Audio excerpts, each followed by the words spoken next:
George মুলার 1800 দশকের মানুষ ছিলেন। তিনি একজন খ্রিস্ট বিশ্বাসী মিশনারি, সুসমাচার প্রচারক আর ইংল্যান্ডের ব্রিস্টলে অনাথালয়ের সমন্বয়কারী বা কোঅর্ডিনেটর ছিলেন। তিনি ঈশ্বরের প্রতি গভীর বিশ্বাস আর প্রার্থনার জন্য পরিচিত ছিলেন। তিনি কারোর থেকে সাহায্য ছাড়াই প্রায় 1,20,000 অনাথ বাচ্চাদের দেখাশোনা করার জন্য সৌভাগ্য লাভ করেছিলেন।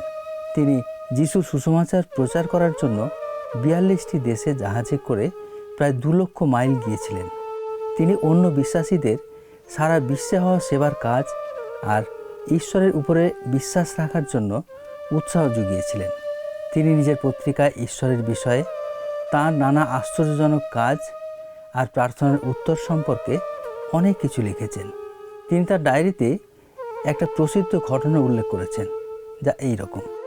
একদিন সকালে জর্জ মুলার উপলব্ধি করলেন যে টেবিলে সব প্লেট, কাপ, এমনকি বোলও খালি হয়ে যাচ্ছে। রান্নাঘরের আলমারিতে না কোনো খাবার ছিল, না সেগুলো কেনার মতো কোনো টাকা পয়সা অবশিষ্ট ছিল। বাচ্চারা দাঁড়িয়েছিল তাদের সকালের খাবারের জন্য। তখন উদাসভাবে হেসে মুলার বলেন, বাচ্চারা, তোমরা তো জানো আমাদের অবশ্যই ঠিক সময়ের মধ্যে স্কুলে পৌঁছাতে হবে। তারপর হাত তুলে তিনি প্রার্থনা করেন, প্রিয় পিতা, আমরা তোমার ধন্যবাদ করি যে খাদ্য তুমি আমাদের দিতে চলেছ তার জন্য। এর প্রায় সাথে সাথেই দরজায় কারোর কড়া নাড়ার শব্দ শোনা যায়। শহরের এক বেকারির মালিক দরজায় দাঁড়িয়েছিল। সে বলল, মিস্টার মুলার, আমি কাল সারা রাত ঘুমাতে পারিনি।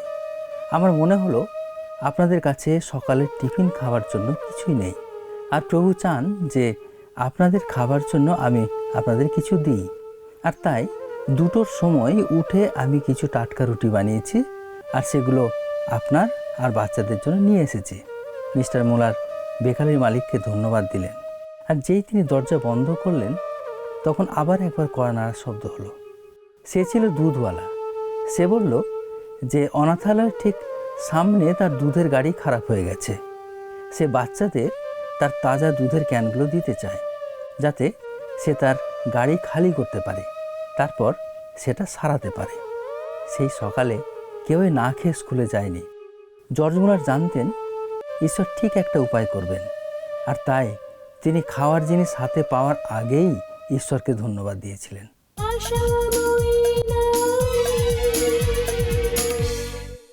TWR ইন্ডিয়া আশাময়ী নারীর আরেকটি নতুন পর্বে আপনাদের স্বাগত জানাচ্ছি বন্ধু।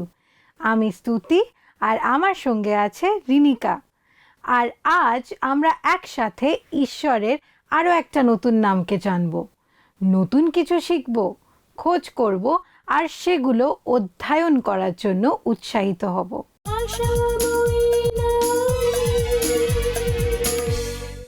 জর্জ মুলারের এই ভিডিও দেখে আমার তো চোখে জল এসে গিয়েছিল।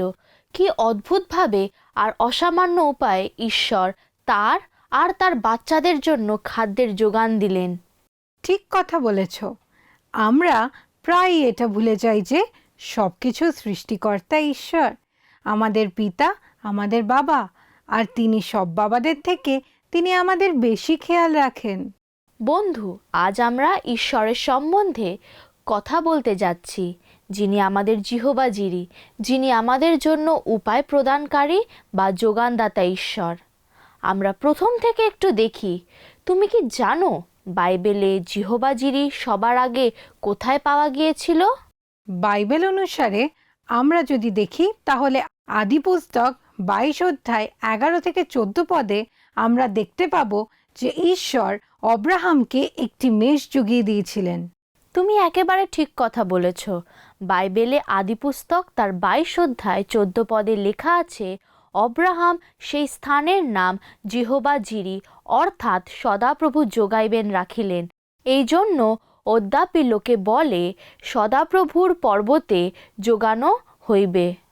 তাই হয়তো আদিপুস্তক 22 অধ্যায় আমরা যখন অব্রাহামের বিষয় পড়ি তখন দেখি যে ঈশ্বর তাকে আজ্ঞা দিয়েছিলেন তার পুত্র ইসাহাককে যেন মরিয়া পর্বতে নিয়ে যায় আর সেখানে তাকে যেন বলিদান করে। আমাদের এটা মনে রাখা দরকার যে ইসাহাক ছিল ঈশ্বরের প্রতিশ্রুতির পুত্র। যখন অব্রাহাম আর সারার অনেক বয়স হয়ে গিয়েছিল তারা প্রায় বৃদ্ধ সেই সময় ইসাহাক হলো ঈশ্বরের কাছ থেকে পাওয়া এক অভূতপূর্ব উপহার। সে ছিল প্রতিজ্ঞার সন্তান, যার সাহায্যে ঈশ্বর এক মহাজাতি গড়ে তোলার প্রতিজ্ঞা করেছিলেন। সে ছিল ঈশ্বরের একটা উপায়। একেবারে ঠিক কথা বলেছ তুমি। যতক্ষণ পর্যন্ত না ঈশ্বর তাকে বলিদানের বেদিতে রাখা আর বলিদানের জন্য উৎসর্গ করার কথা বলেছেন, ততক্ষণ তিনি অব্রাহামের পরীক্ষা নেবেন বলে ঠিক করেন আর তাকে বললেন, হে অব্রাহাম। তিনি উত্তর করিলেন, দেখুন এই আমি। তখন তিনি কহিলেন, তুমি আপন পুত্রকে, তোমার অদ্বিতীয় পুত্রকে, যাহাকে তুমি ভালোবাসো, সেই ইসাহাককে লইয়া মরিয়া দেশে যাও এবং তথাকার যে এক পর্বতের কথা আমি তোমাকে বলিব, তাহার উপরে তাহাকে হোমার্থে বলিদান করো। তারপর অব্রাহাম আর ইসাহাক সেই জায়গায় যায় যেখানে যাওয়ার জন্য ঈশ্বর তাদের বলেছিলেন। সেখানে অব্রাহাম বেদি তৈরি করলেন। তিনি সেখানে কাঠ সাজিয়ে রাখলেন আর তার ছেলে ইসাহাককে বেঁধে সাজানো কাঠগুলোর উপরে সেই বেদিতে তাকে শুইয়ে দিলেন। এই অধ্যায় পড়ার ক্ষেত্রে এই অংশটা বোধহয় সবচেয়ে কঠিন অংশ। বাবা বা মা হিসাবে আমরা জানি বন্ধু, আমাদের যদি অব্রাহামের মতন এরকম কিছু করতে হয়, তাহলে আমাদের মধ্যে বেশিরভাগ জনই অব্রাহামের মতন আজ্ঞাকারী হতে পারবো না। তুমি একদম ঠিক কথা বলেছ স্তুতি। যাই হোক, অব্রাহাম হাত বাড়িয়ে সেই ছুরিটা ধরতে যাচ্ছিলেন যেটা দিয়ে তিনি তার ছেলের বলি দিতে পারেন। ঠিক সেই মুহূর্তেই ঈশ্বর স্বর্গ থেকে তাকে বললেন, অব্রাহাম, অব্রাহাম। তিনি কহিলেন, দেখুন এই আমি। তখন তিনি বলিলেন, যুবকের প্রতি তোমার হস্ত বিস্তার করিও না, উহার প্রতি কিছুই করিও না, কেননা এখন আমি বুঝিলাম তুমি ঈশ্বরকে ভয় করো, আমাকে আপনার অদ্বিতীয় পুত্র দিতেও অসম্মত নও। যা আমরা পাই আদিপুস্তক তার 22 অধ্যায় 11-12 পদে। এটা একটা দারুণ স্বস্তির ব্যাপার। ঈশ্বরকে অনেক ধন্যবাদ। সত্যি তাই, ঈশ্বরকে অনেক ধন্যবাদ। কারণ অব্রাহাম যখন উপর দিকে তাকালেন, তিনি একটা ভেড়াকে দেখতে পেলেন যার শিংগুলো ঝোপে আটকে গিয়েছিল। তখন অব্রাহাম তাকে নিয়ে এসে তার ছেলের পরিবর্তে তাকে বলি দিলেন। মনের মধ্যে প্রচণ্ড আনন্দ আর ঈশ্বরের প্রতি কৃতজ্ঞতা বশত তিনি সেই জায়গার নাম জিহোবা জিরি রাখলেন, যার মানে হলো সদাপ্রভু যোগাইবেন। আদিপুস্তক তার 22 অধ্যায় 6-8 পদ আমাদের বলে, তখন অব্রাহাম হোমের কাষ্ঠ লইয়া আপন পুত্র ইসাহাকের স্কন্ধে দিলেন এবং নিজ হস্তে অগ্নি ও খড়গ লইলেন। পরে উভয়ে একত্র চলিয়া গেলেন। আর ইসাহাক আপন পিতা অব্রাহামকে কহিলেন, হে আমার পিত। তিনি কহিলেন, হে বৎস, দেখো এই আমি। তখন তিনি কহিলেন, এই দেখুন অগ্নি ও কাষ্ঠ, কিন্তু হোমের নিমিত্ত মেষশাবক কোথায়? অব্রাহাম কহিলেন, বৎস, ঈশ্বর আপনি হোমের জন্য মেষশাবক যোগাইবেন। আর ইন্টারেস্টিং ব্যাপার হলো এটাই যে আদিপুস্তক 22 অধ্যায় 8 পদে বলা হয়েছে, ঈশ্বর আপনি হোমের জন্য মেষশাবক যোগাইবেন। 2000 বছর আগে ঈশ্বর আমাদের জায়গায় মৃত্যুবরণ করার জন্য একজন মেষ বা ভেড়ার রূপে নিজেকে প্রদান করেছিলেন। এটা কি একটা দারুণ আশ্চর্যজনক ঘটনা বলে আপনার মনে হয় না বন্ধু? এই বিষয়টি আমাকে রোমিও তার 5 অধ্যায় 6-8 পদের কথা মনে করিয়ে দেয়, যেখানে বলা হয়েছে, কেননা যখন আমরা শক্তিহীন ছিলাম তখন খ্রিস্ট উপযুক্ত সময়ে ভক্তিহীনদের নিমিত্ত মরিলেন। বস্তুত ধার্মিকের নিমিত্ত প্রায় কেহ প্রাণ দিবে না, সজ্জনের নিমিত্ত হয়তো কেহ সাহস করিয়া প্রাণ দিলেও দিতে পারে, কিন্তু ঈশ্বর আমাদের প্রতি তাহার নিজের প্রেম প্রদর্শন করিতেছেন, কারণ আমরা যখন পাপী ছিলাম তখনও খ্রিস্ট আমাদের নিমিত্ত প্রাণ দিলেন। ঠিক তাই রেনিকা, তুমি ঠিক কথা বলেছ। গাছের ঝোপে আটকে পড়া ভেড়া কুর্শে মৃত্যুবরণ করা ব্যক্তির প্রতীক। হয়তো আজ আমরা অব্রাহামের মতোই ভাবছি যে আমরা ভবিষ্যতের মোকাবিলা কিভাবে করব।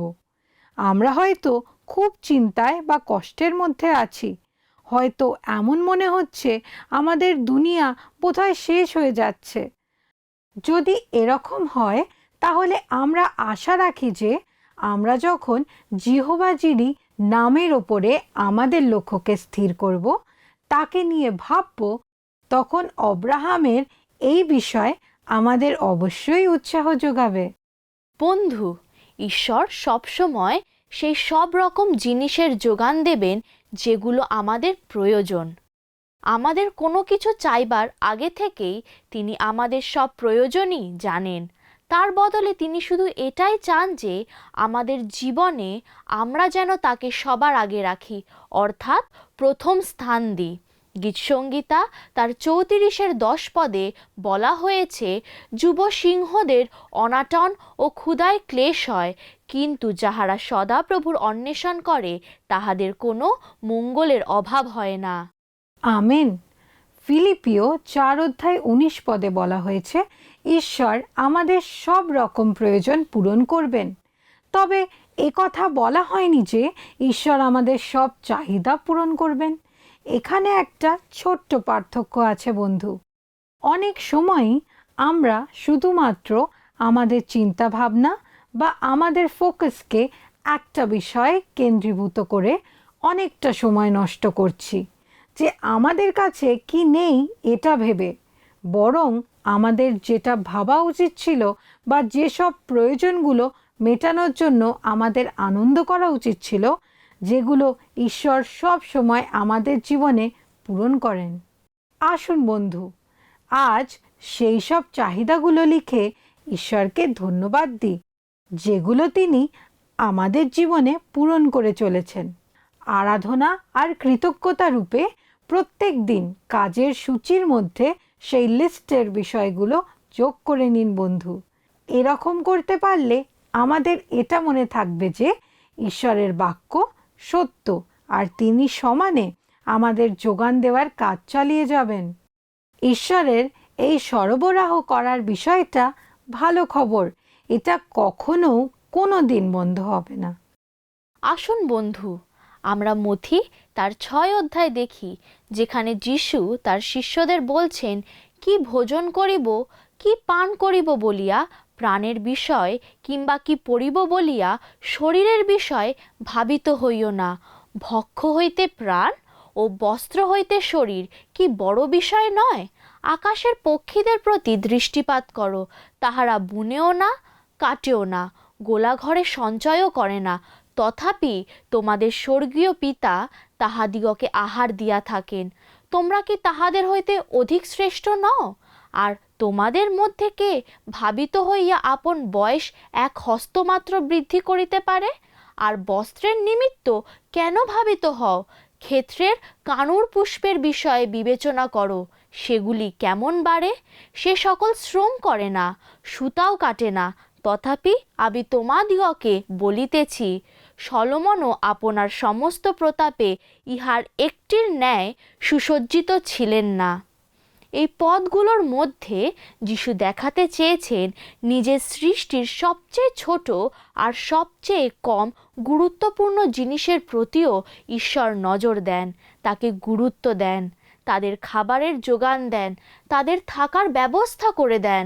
তার দৃষ্টিতে তারাও মূল্যবান। তাহলে আমরা তার উপায়ের বিষয় নিয়ে এত চিন্তা কেন করি? অথবা আমরা কি ঈশ্বরের প্রতিমূর্তিতে তৈরি হইনি? বা আমরা বিশেষ রূপে ঈশ্বরের সন্তান হওয়ার জন্য কি সৃষ্ট হইনি? তিনি আমাদের জন্য উপায় করেন, যেমনটা আমাদের সাংসারিক পিতা করেন, ঠিক সেই সব কাজ যেগুলো সন্তানের জন্য কোনো রকম দ্বিধা ছাড়াই ঠিক সময় করেন, আর সব সময় সেটা সর্বোত্তম হয়। বাইবেলে আমরা দেখি যে যিশু ঈশ্বরের করা উপায়ের দুদিকের কথা বলেছেন। একদিকে তিনি আমাদের আবেগপূর্ণ, আর্থিক আর শারীরিক আবশ্যকতার দিকগুলো খেয়াল রাখেন, আবার অন্যদিকে তিনি আমাদের আত্মিক দিকেরও খেয়াল রাখেন। যোহন 3:16 লেখা আছে, কারণ ঈশ্বর জগৎকে এমন প্রেম করিলেন যে আপনারও একজাত পুত্রকে দান করিলেন, যেন যে কেহ তাহাতে বিশ্বাস করে সে বিনষ্ট না হয়, কিন্তু অনন্ত জীবন পায়।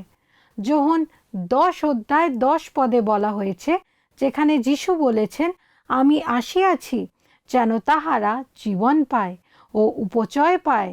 আর এই উপায় অর্থাৎ তার পুত্রকে উপহার দিয়ে তিনি যে উপায়ের ব্যবস্থা করেছিলেন তার উদারতা দেখানো বা দয়া দেখানোর থেকে আরও অনেক বেশি কিছু ছিল। এটা ছিল একটা উদ্ধার, একটা মুক্তিপণ, একটা ঋণ পরিশোধের ব্যাপার।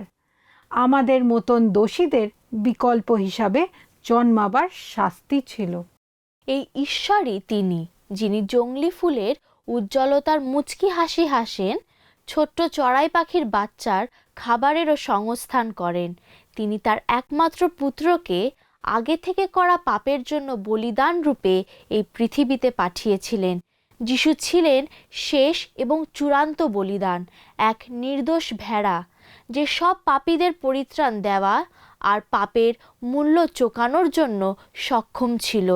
যিশু ঈশ্বরের নিখুঁত আর সম্পূর্ণ উপায়, তিনি প্রত্যেক মানুষের গভীরতম প্রয়োজনের উপায়। তাই বন্ধু, আমরা যখন বলি জিহোবা জিরি, তখন আমরা নিশ্চিত হতে পারি যে কথাটা একেবারেই সত্যি। আমরা এটা ফুল বা পাখিদের মধ্যে যেমন দেখতে পাই, তেমনি ক্রুশের উপরেও দেখতে পাই। যিশু হলেন ঈশ্বরের মহান উপায়। এটা সেই আজ্ঞাকারিতা যা উপায়ের দিকে নিয়ে গিয়েছিল জিহোবা জিরির উপায়। ঈশ্বর ততক্ষণ পর্যন্ত অব্রাহামকে ভেড়া প্রদান করেননি যতক্ষণ না তিনি কোনো কিছুর পরোয়া না করে ঈশ্বরের প্রতি বাধ্য বা অনুগত হওয়ার ইচ্ছা দেখিয়েছিলেন। ঈশ্বরের উপায়ের সন্ধান তখনই একমাত্র আমরা পাব যখন আমরা বাধ্য বা অনুগত হওয়ার পথে এগোবো, আর সেই সব কিছু করতে পারবো যেগুলো আমাদের সবাইকে ঈশ্বর করতে বলেন। জিহোবা জিরি তার সন্তানদের কাছ থেকে তার প্রতি আনুগত্য কামনা করেন। 2 করিন্থীয় তার 7:4 আমাদের বলে, আর ঈশ্বর তোমাদিগকে সর্বপ্রকার অনুগ্রহের উপচয় দিতে সমর্থ, যেন সর্ববিষয়ে সর্বদা সর্বপ্রকার প্রাচুর্য থাকায় তোমরা সর্বপ্রকার সৎকার্যের নিমিত্ত উপচিয়া পড়ো। ঈশ্বর আজ আমাদের সবাইকে বলছেন যে আমাদের ভবিষ্যৎ নিয়ে চিন্তিত হওয়ার কোনো দরকার নেই, কারণ ঈশ্বর আমাদের জন্য উপায় করবেন। ঈশ্বর কালও আমাদের মহান দাতা ছিলেন, আজও আছেন, আর ভবিষ্যতেও থাকবেন। ফিলিপিও তার 4:6 পৌল এই সুন্দর কথাগুলো বলেছেন, কোনো বিষয় ভাবিত হইও না, কিন্তু সর্ববিষয়ে প্রার্থনা ও বিনতি দ্বারা ধন্যবাদ সহকারে তোমাদের যাচনা সকল ঈশ্বরকে জ্ঞাত করো। বন্ধু, আমরা সবাই আমাদের নিজেদের জীবনে কোনো না কোনোভাবে লড়াই করে চলেছি, কিন্তু সেগুলো আমাদের উপরে যেন চেপে বসতে না পারে, অর্থাৎ যেন গ্রাস করতে না পারে। আমাদের প্রভুর উপরে বিশ্বাস রাখতে হবে। তিনি যখন বলেছেন উপায় করবেন, তাহলে আমাদের অবশ্যই সেটা বিশ্বাস করতে হবে, প্রভুর উপরে আস্থা রাখতে হবে। তবে এ কথা বিশ্বাস করা হয়তো কোনো কোনো সময় খুব কঠিন হয়ে পড়ে, যখন আমরা হয়তো চাকরি হারাই, যখন বিলের টাকা জমা দেওয়ার জন্য টাকার দরকার হয়, বা চিকিৎসার বিলের টাকার অঙ্কের ভারে ডুবতে বসার উপক্রম হয়, দুঃখে বা নানা রকম সমস্যায় একেবারে জর্জরিত হয়ে পড়ি। কিন্তু তবুও আমাদের ঈশ্বরের বাক্য, তার প্রতিজ্ঞার কথা আমাদের মনে রাখা দরকার। বন্ধু, যিশু আমাদের উৎসাহ দেন আমরা যেন প্রার্থনার মাধ্যমে ঈশ্বরের কাছে যাই, আমাদের অনুরোধ যেন তার কাছে রাখি। এটা দেখা কতটা আশ্চর্যজনক যে ঈশ্বর কত অনন্য সৃজনশীল পদ্ধতিতে উপায়ের ব্যবস্থা করেন। মনে রাখবেন বন্ধু, তিনি আমাদের আশীর্বাদ দেবেন যাতে অন্যদের জন্য আমরা আশীর্বাদ স্বরূপ হতে পারি। আমি যখন ছোট ছিলাম তখন পুরানো নিয়মের একটা পাঠ আমার খুব পছন্দের ছিল। সেটা হলো যাত্রা পুস্তক 16 অধ্যায় 35 পদ, যেখানে বলা হয়েছে ঈশ্বর কিভাবে ইসরায়েলের মানুষদের প্রান্তরের মধ্যে মান্না খাইয়েছিলেন। মতি 14 অধ্যায়ে যেখানে নতুন নিয়মে 5000 লোককে খাওয়ানোর বিষয়টা সমানভাবে আকর্ষণ করে। আমাদের ঈশ্বর জিহোবা জিরি, তিনি আমাদের অন্নদাতা। দ্বিতীয় রাজাবলী 4 অধ্যায় 42 থেকে 44 পদে আমরা দেখি এক ব্যক্তি আসিল, সে ঈশ্বরের লোকের কাছে আশুপক্ষ শস্যের রুটি, জবের 20খানা রুটি ও ছালাই করিয়া শস্যের তাজা শীষ আনিল। আর তিনি কহিলেন, ইহা লোকদিগকে দাও, তাহারা ভোজন করুক। তখন তাহার পরিচালক কহিল, আমি 100 লোককে ইহা পরিবেশন করিব। কিন্তু তিনি কহিলেন, ইহা লোকদিগকে দাও, তাহারা ভোজন করুক, কেননা সদাপ্রভু এই কথা কহেন, তাহারা ভোজন করিবে ও উদ্বৃত্ত রাখিবে। অতএব সে তাহাদের সম্মুখে তাহা স্থাপন করিল, আর সদাপ্রভুর বাক্যানুসারে তাহারা ভোজন করিল আর উদ্বৃত্ত রাখিল।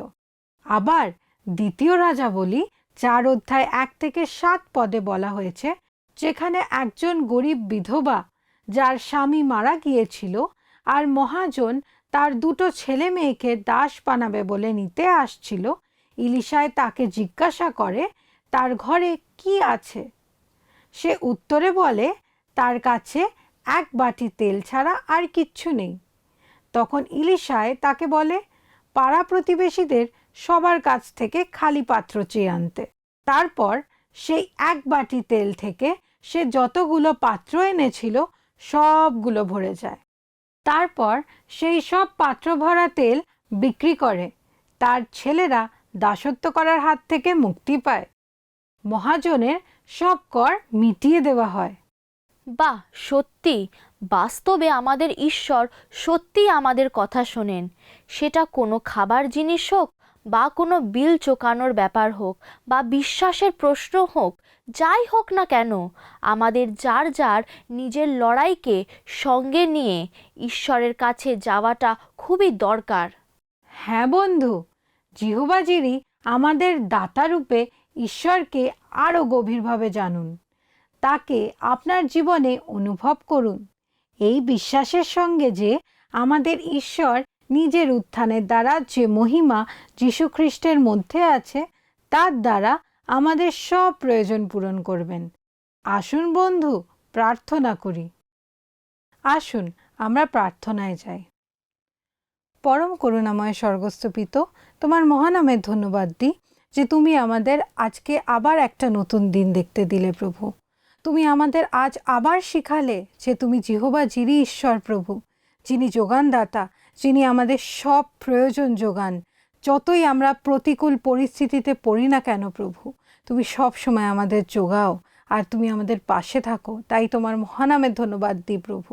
প্রভু, আরও প্রার্থনা করি তুমি আমাদের আশীর্বাদ করো, যেন আজকে তোমার বাক্যর মধ্যে দিয়ে আমরা যা শিক্ষা লাভ করলাম তা যেন আমরা আমাদের কাজে লাগাতে পারি প্রভু।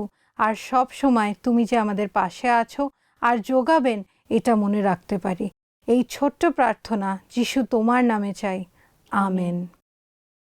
প্রিয় বন্ধু, আজকের অনুষ্ঠান যদি ভালো লেগে থাকে তাহলে আমাদের সাথে যোগাযোগ করবেন। তাহলে বন্ধু, আজ এখানেই শেষ করছি। পরের সপ্তাহ পর্যন্ত ভালো থাকবেন। ঈশ্বর আপনাদের সবাইকে আশীর্বাদ করুন। নমস্কার।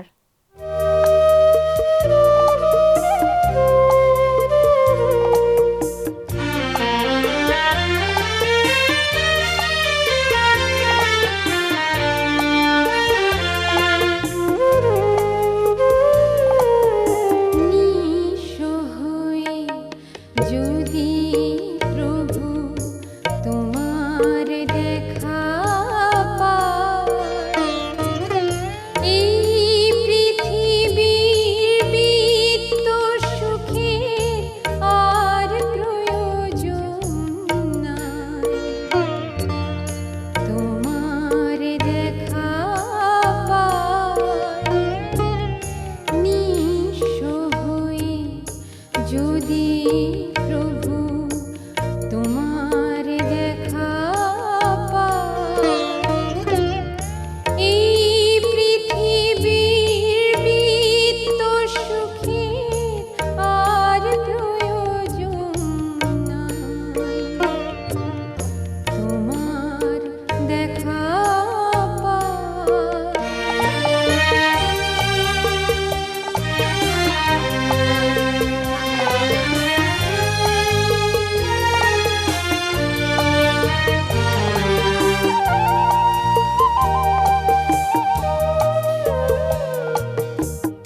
প্রভু তোমার দেখা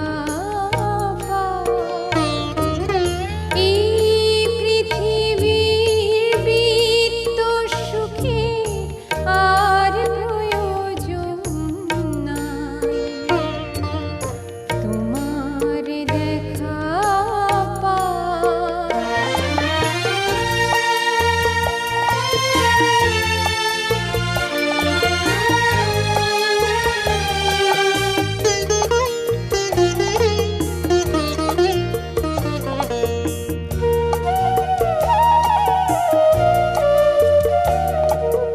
কীর্তি যশের স্বর্ণ মুকুট বইতে পারি না যে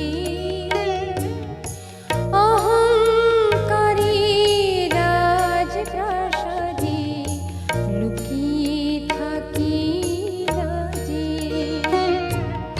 কীর্তি যশের স্বর্ণ মুকুট বইতে পারি না যে অহংকারীর রাজপ্রাসাদে লুকিয়ে থাকি লাজে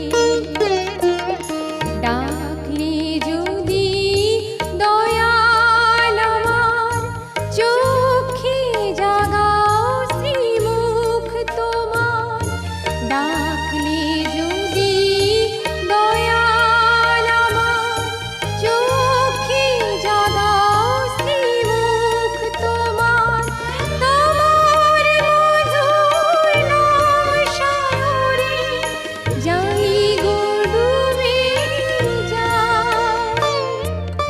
যাই গো ডুবে যাই গো ডুবে নিঃস্ব হয়ে যদি প্রভু তোমার দেখা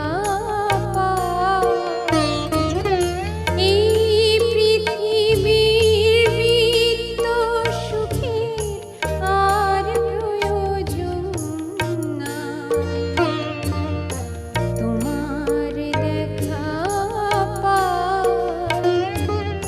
নিঃস্ব হয়ে যদি প্রভু তোমার দেখা গত সপ্তাহের আমাদের বিজয়ী দর্শক বন্ধু হলেন লতা রায় চৌধুরী, পূর্ব মেদিনীপুর থেকে।